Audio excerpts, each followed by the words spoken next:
हम समझ रहे थे कि गांव में लोग मर रहे हैं, लेकिन सच्चाई यह थी कि उस रात से समय ही मर चुका था।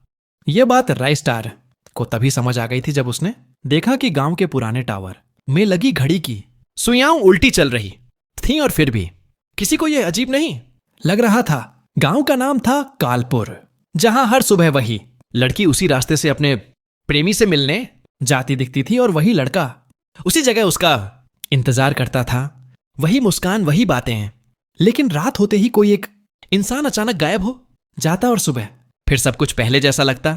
ज्ञान भाई ने पुराने ग्रंथों में पढ़ा था कि अगर किसी गांव में समय को जलाया जाए तो लोग जिंदा रहते हुए भी बार बार मरते रहते हैं। बरसों पहले इसी कालपुर में एक घड़ी साज को डायन बताकर आग में झोंक दिया गया था, क्योंकि वह कहता था कि समय इंसानों से ज्यादा जिंदा है। मरते वक्त वह चिल्लाया था, तुम सब मेरे बनाए समय में फंसे रहोगे।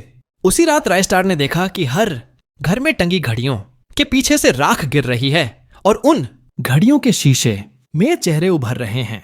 ज्ञान भाई ने मंत्र पढ़े, लेकिन घड़ियां नहीं रुकी, क्योंकि तब हमें समझ आ चुका था कि जो मर रहा है वह कोई इंसान नहीं, बल्कि हमारे आने वाले कल हैं। सुबह जब सूरज उगा तो कालपुर फिर वैसा ही था। बस फर्क इतना था कि गांव में अब कोई भविष्य नहीं बचा था।